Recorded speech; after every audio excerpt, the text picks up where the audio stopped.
Alright, so this is my version of At the Whiteboard, and I'm thinking about some of those old cues that people always give, and I know this is something that you had discussed as well several times, these old coaching adages, and one of my favorites is break the bar, and I'm going to kind of discuss, through the fascial planes of the body, why this cue is actually really important for not only cueing rotation of the shoulder, but also cueing rotation use of the hip. So if we take a look, this is just my body drawing here. This guy doesn't have a lot of muscle tone, but that's alright. So if we think about the fascial systems of the body, what they start to find out is not only is this, let's say the lat on the right side comes down through here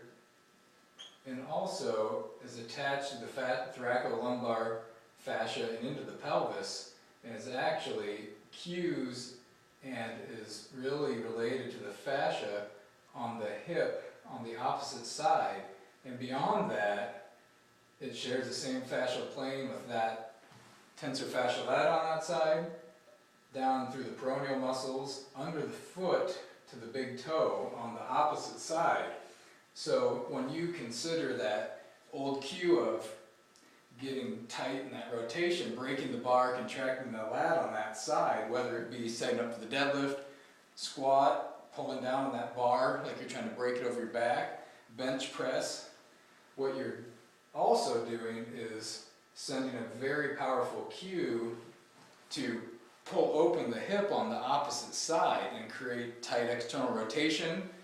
but beyond that, even to create a good stiff arch in the foot to put you in a good position. And I've also been thinking about how that's what makes these single overhead dumbbell, kettlebell exercises so difficult for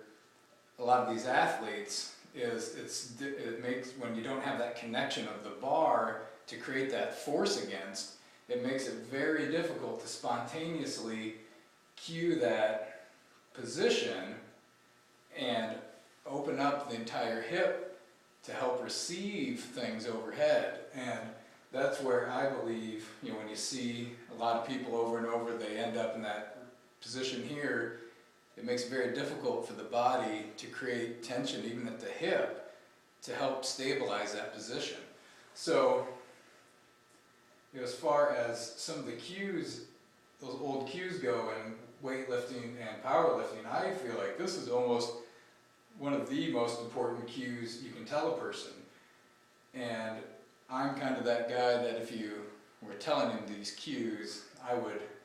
be the one that asks why does that work. So now you've got an idea, with your clients at the gym, beyond just telling them, why it's important and how much effect